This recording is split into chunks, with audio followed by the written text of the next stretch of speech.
Carin Warner, co-founder of Notably, talks to host Doug Simon on PR's Top Pros Talk. Carin, you've had the unique success in that you've been able to run two successful agencies. Do you have any top tips for people who are either looking to be entrepreneurs or are leading agencies themselves that have helped drive your success? Well, I think the key to any success is grit, uh, and hard work and really trusting your gut. And that has been, I think, the way that I've run my life and the business. And I think that's a great kind of backbone for success. That's an awesome point. And also, I think you've shown flexibility to move with what's changing in the world. For example, you work with a lot of clients who are in the AI space. Obviously, that's such a hot topic now, and the media is very interested from our experience doing media tours. Can you share any tips for how you approach when you're working with a client in the AI space to be successful with them? AI obviously is on everybody's mind. And the challenge is to make sure that the clients that we're working with aren't just another AI that nobody really understands what they do and what the benefit of it is. And so AI is great when you say it, but in practice, particularly when you're dealing with the media, you really need to explain the benefits of it and why it's a product differentiator from what was before and why AI is an improvement over what was. So it's just not enough these days just to say, well, there's AI in the name of the client. So what? Really, what are the benefits and how is it different? Yeah, is an important part of that trying to elevate the client beyond just what they're selling? Yeah, I think a lot of what PR does is that. I think being a thought leader and having a point of view in the marketplace that will drive others to understand and appreciate and want what you're offering really does start with not selling, but really talking about your approach and how it's different and meaningful to the market. One of the things that we've seen, I'm sure you're seeing this as well, as the increased emphasis on PR to turn into lead generation. That used to be the marketing function, and PR was getting messages out, but that's merged. Can PR turn into lead generation? And what are some best practices in that area? And then we'll look at mistakes to avoid if you're going down that route. So, what are some of the best practices for us? Well, first of all, I'm really glad that you asked the question because it's something that comes up in virtually every conversation, particularly in a new business context, but also with existing clients. And there is, I think, a general lack of understanding of the role that PR plays in lead gen.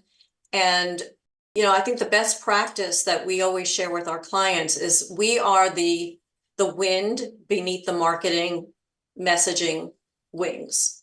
And so what does that mean?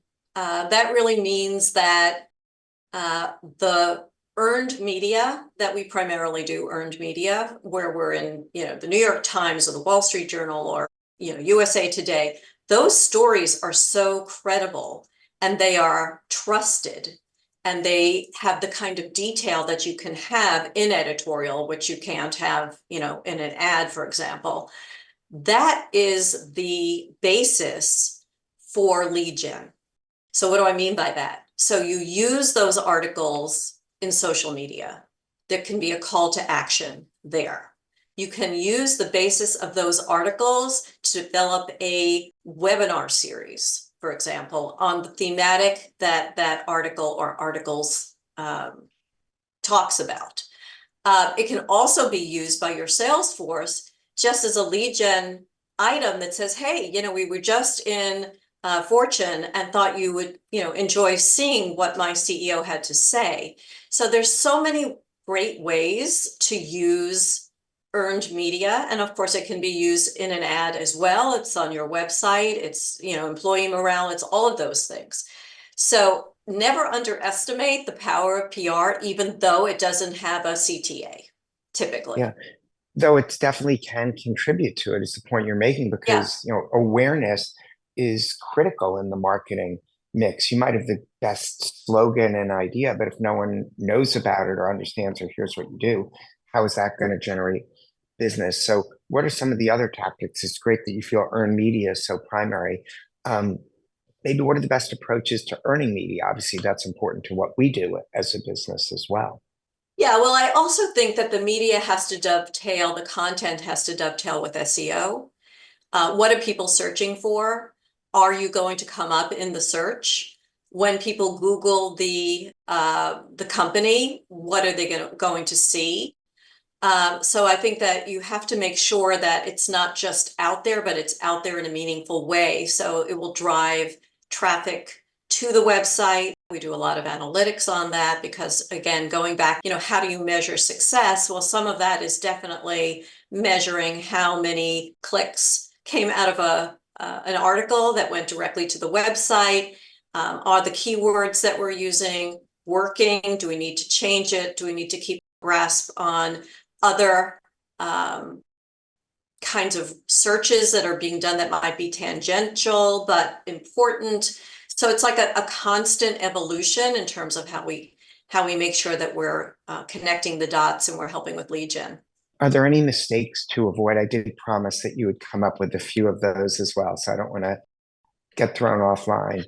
You cannot be an ad, okay? And so there is a definite difference, and they really need to understand that. And that sometimes it seems very basic to us, but it's not always basic to the client because they think, well, I've got a story in the Wall Street Journal that should definitely turn into sales. And that's not necessarily the case. You need a good sales force, you need a good website, you need a lot more than a one-hit wonder.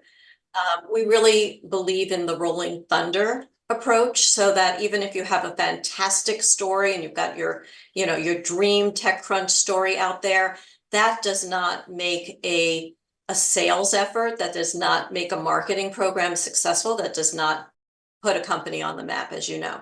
So ongoing visibility, ongoing credibility. So I guess the big mistake is they're looking for the holy grail, that one amazing article, and they think that's enough. And it's not. It's never enough, which is why Right. a PR person's work is never done.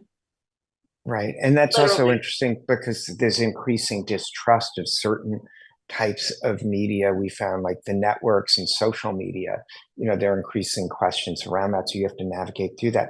Any final thought you want to leave our audience with?